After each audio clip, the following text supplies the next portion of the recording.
हमें अब 11 महीने हो गए हैं।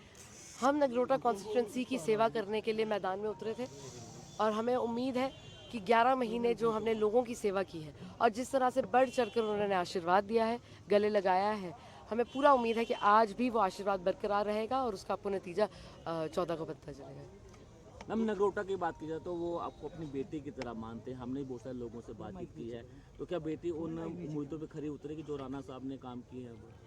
हम राणा साहब के सारे अधूरे काम जो हैं वो पूरे करने के लिए मैदान में उतरे हैं। जितना भी हम बिना सत्ता में आए कर सकते थे हमने किया और हमें पूरा पूरा यकीन है कि एक बारी आज जो वोट डालते हैं हमारे माननीय मतदाता, तो बढ़ चढ़कर एक विधायक होने के नाते पर वो सारे जितने राणा साहब के अधूरे काम थे वो पूरे कर सकेंगे।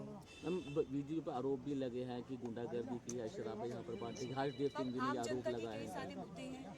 देखिए जी, चुनाव लड़ा जाता है, हमारे खिलाफ तकरीबन 10 कैंडिडेट हैं, सबने अपना पक्ष रखना है लोगों के सामने, उन्होंने रखा है और मुझे उम्मीद है कि जिस तरह से लोगों ने पिछले 11 महीने हमें बढ़ चढ़कर आशीर्वाद दिया है, वैसे ही आज आशीर्वाद दिया जाएगा। आम जनता के कई मुद्दे हैं, अगर आप उभर कर निकल कर सामने आती हैं तो किस तरीके से उन उम्मीदों पर जो है आप खड़े उतर पाएंगे? ये आपने मेरे से सवाल अभी पहले भी पूछा था, अभी उसका मैं फिर से वही जवाब दूंगी कि जिस तरह से 49 पंचायतें हैं नगरोटा कॉन्स्टिट्यूंसी की, हर पंचायत की एक अपनी यूनिक टोपोग्राफी है, डेमोग्राफी है और उसमें अपने ही यूनिक चैलेंजेस भी हैं। खास तौर पर जो ये बाढ़ वाली परिस्थितियां बनी थी, उसके बाद जो एक डायनामिक रिस्पांस हमने माउंट किया था, मैं स्वयं सारी पंचायतों में गई हूँ, स्वयं हमने जायजा लिया है और जो गति पे रेस्टोरेटिव और रिहैबिलिटेटिव वर्क चल रहा था, मुझे पूरा यकीन है कि एक बार कोड ऑफ कंडक्ट उठता है तो और भी तेजी गति से ये काम चलेगा।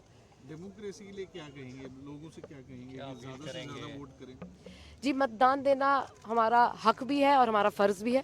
मुझे पूरा यकीन है कि बढ़ चढ़कर जिस तरह से नगरोटा कॉन्स्टिट्यूंसी ने हमेशा मतदान किया है, आज भी वो बढ़ चढ़कर मतदान करेंगे और हमें उम्मीद है कि टर्नआउट जो लोगों में उत्साह देखकर टर्नआउट जो है वो बहुत बढ़ चढ़कर होगा और अगर अभी भी कोई ऐसे हैं जो लोग आ रहे हैं पोलिंग स्टेशन पे, मैं उनसे निवेदन करूँगी कि बढ़ चढ़कर आइए, अपना मतदान डालिए और हमें उम्मीद है कि जिस तरह से बढ़ चढ़कर आपने आशीर्वाद पिछले 11 महीने में दिया था, आज भी देंगे।